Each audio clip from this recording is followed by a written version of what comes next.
Saudi अरब के Prince की जान को क्या खतरा है, जानेंगे MBS ने क्या कहा है। तो वहीं बांग्लादेश में अब चाइना और अमेरिका दोनों को चाहिए भारत का साथ। आखिरकार दोनों करना क्या चाह रहे हैं। जियोपॉलिटिक्स में बहुत कुछ चल रहा है, हमेशा की तरह जानने को मिलेगा बहुत कुछ। आइए जानते हैं इन खबरों को विस्तार से। सऊदी अरब के क्राउन प्रिंस मोहम्मद बिन सलमान की जान को खतरा है। अमेरिकी न्यूज आउटलेट पॉलिटिको में छपी रिपोर्ट के मुताबिक MBS ने अमेरिकी कांग्रेस के सदस्यों से कहा है कि वो अमेरिका और इजराइल के साथ एक बड़ी सौदेबाजी कर अपनी जान खतरे में डाल रहे हैं, जिसमें सऊदी का इजराइल के साथ संबंधों को सामान्य बनाना भी शामिल है। पॉलिटिको के अनुसार एक मौके पर MBS के मिस्र के नेता अनवर सदात की तरह अपना हाल होने को लेकर चिंता जताई है। इजराइल के साथ शांति समझौता करने के बाद सदात की हत्या कर दी गई थी। प्रिंस ने सवाल किया कि आखिर अमेरिका ने अनवर सदात की रक्षा के लिए क्या किया। प्रिंस सलमान ने अपने सामने आने वाले खतरों पर चर्चा की और बताया कि आखिर किसी भी समझौते में फिलिस्तीनी देश के लिए एक अपरिवर्तनीय रास्ता क्यों शामिल होना चाहिए, खासकर अब जब गाजा में युद्ध ने इजराइल के प्रति अरबों के गुस्से को और बढ़ा दिया है। रिपोर्ट में एक पूर्व अमेरिकी अधिकारी और बातचीत की जानकारी रखने वाले 2 लोगों का हवाला दिया गया है और कहा जा रहा है कि बातचीत से ऐसा लगता है जैसे प्रिंस सलमान खतरे से वाकिफ होने के बावजूद अमेरिका और इजराइल के साथ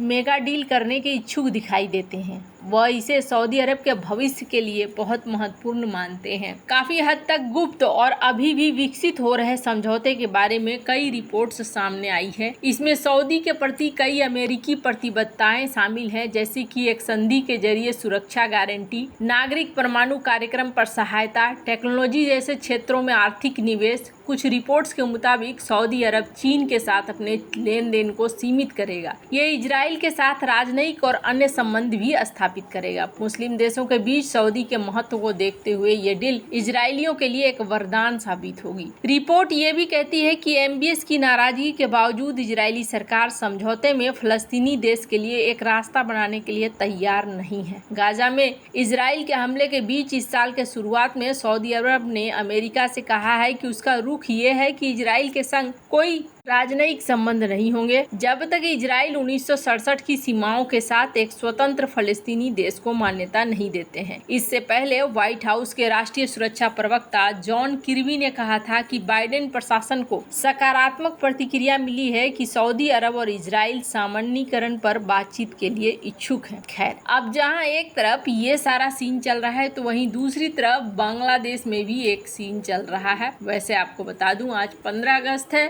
धनमंडी पर श्रद्धांजलि देने जा रहे लोगों पर भी कहा जा रहा है कि हमला किया गया है। इसमें राष्ट्रीय पुरस्कार विजेता अभिनेत्री रोकेया प्राची भी शामिल है। उन्होंने बंगबंधु के आवास के पास एक प्रदर्शन में भाग लिया था जिसमें हिंसा के सभी पीड़ितों के लिए न्याय की मांग की गई थी। बुधवार शाम करीब 7:30 बजे तक मोमबत्तियां लेकर भीड़ जमा हो गई थी। सैकड़ों लोग बुधवार की रात बंगबंधु भवन के सामने शहीद बेदी पर मोमबत्ती जलाकर शेख मुजीब का सम्मान करने के लिए इकट्ठा हुए थे। 15 अगस्त 1975 को शेख मुजीबुर रहमान की हत्या कर दी गई। उन्हीं की याद में लोग इकट्ठा हुए। उन्होंने बंगबंधु का एक बड़ा चित्र रखकर अपनी श्रद्धा व्यक्त। इसे नष्ट कर दी गई मूर्ति कला का स्थान ले लिया। लोगों ने हाथ में मोमबत्ती लेकर शेख मुजीब की याद में नारे लगाए, लेकिन कहा जाता है कि उन पर लाठियों से हमला हो गया। हमलावर प्राची को भी जबरन घटनास्थल से हटाते दिखे। इससे पहले प्राची ने कहा था कि आज हम यहाँ इकट्ठा हुए हैं क्योंकि बांग्लादेश जल रहा है, हमारा 1971 जल रहा है। उन्होंने कहा कि हम इकट्ठा हुए हैं कि हमारे बंगबंधु के पुतले जलाए गए, धानमंडी 32 जल गया। हम यहाँ इसलिए हैं क्योंकि बांग्लादेश जल रहा है, हम यहाँ कोई राजनीतिक चर्चा के लिए नहीं है। खैर, अब बांग्लादेश में जो चीजें घटनाक्रम घट रही है, इस बीच में भारत को लेकर भी मोहम्मद यूनुस ने आपत्ति जताई है। किस बात की आपत्ति?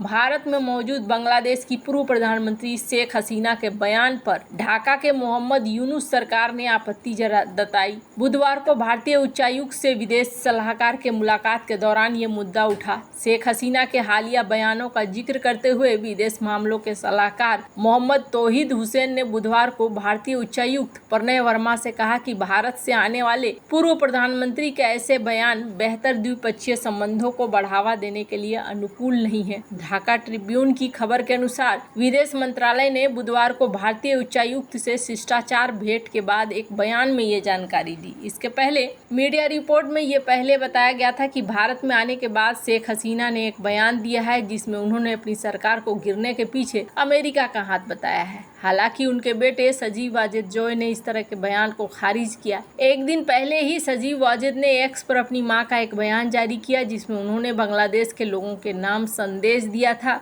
इसमें उन्होंने अवामी लीग के नेताओं और कार्यकर्ताओं की हत्या को लेकर न्याय की मांग की। बुधवार को ढाका में भारतीय उच्चायुक्त प्रणय वर्मा से मोहम्मद यूनुस के नेतृत्व वाली अंतरिम सरकार में विदेश मामलों के सलाहकार मोहम्मद तौहीद हुसैन ने शिष्टाचार भेंट की। इस दौरान उन्होंने बताया कि भारत प्रोफेसर मोहम्मद यूनुस के नेतृत्व वाली अंतरिम सरकार के साथ काम करने को इच्छुक है। विदेश मामलों के सलाहकार ने आने वाले दिनों में भारत के साथ अधिक जन केंद्रित जुड़ाव पर जोर दिया। विदेश मंत्रालय ने कहा कि उन्होंने विशेष रूप से सीमा पर हत्या को रोकने, तीस्ता जलबंटवारे समझौते को पूरा करने, आवश्यक वस्तुओं की आपूर्ति सुनिश्चित करने जैसे प्रमुख मुद्दों पर जोर दिया है। सलाहकार ने बांग्लादेश में हो रही घटनाओं के बारे में मीडिया पर अत्यधिक बढ़ा चढ़ाकर चलाए जा रहे अभियान का भी जिक्र किया है। हुसैन ने कहा कि बांग्लादेश द्विपक्षीय संबंधों को बढ़ावा देने के लिए भारत के साथ मिलकर काम करना चाहता है। बैठक के दौरान सलाहकार ने उच्चायुक्त को बांग्लादेश की मौजूदा स्थिति के बारे में जानकारी दी। उन्होंने कहा कि भारतीय राजदूत से कहा कि पिछले सप्ताह बहादुर छात्रों के नेतृत्व में जन विद्रोह के माध्यम से बांग्लादेश ने दूसरी आजादी देखी है।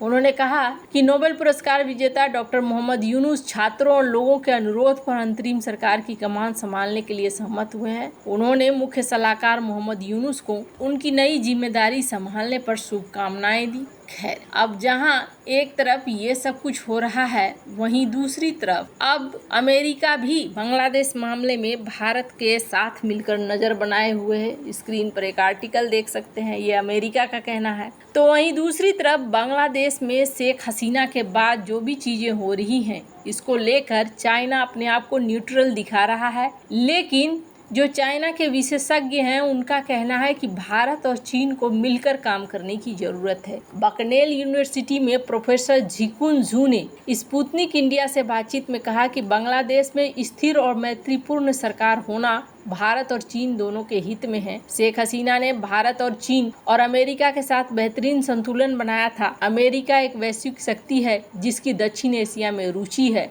वहीं भारत और चीन क्षेत्रीय शक्तियां हैं जिनकी शांति और समृद्धि में निहित रुचि है। उन्होंने भारत और चीन को एक साथ मिलकर काम करने की जरूरत बताई है। शेख हसीना के बांग्लादेश छोड़ने के बाद भारत में हैं। भारत में रहते हुए मीडिया में शेख हसीना का एक कथित बयान आया था जिसमें उन्होंने दावा किया कि बांग्लादेश में अस्थिरता के पीछे अमेरिका का हाथ है, जिसके कारण उन्हें इस्तीफा देकर देश छोड़ना पड़ा। हसीना ने कहा कि अगर उन्होंने सेंट मार्टिन द्वीप अमेरिका के हवाले कर दिया होता तो वो बांग्लादेश की सत्ता में बनी रहती। हालांकि उनके बेटे सजीव वाजिद ने इस बयान का खंडन किया, पर अब यहाँ चाइना एक्टिव दिख रहा है। कहा जा रहा है कि चाइना चाह रहा है कि किसी भी तरीके से यहाँ पर कम से कम अमेरिका की सेंट मार्टिन में एंट्री न हो। हालांकि सेंट मार्टिन में एंट्री होने से भारत और चीन दोनों के ऊपर अमेरिका की निगरानी बढ़ सकती है। अमेरिका ने कहा है कि उन्हें इन द्वीप से कुछ भी नहीं चाहिए और ये सारी बकवास है।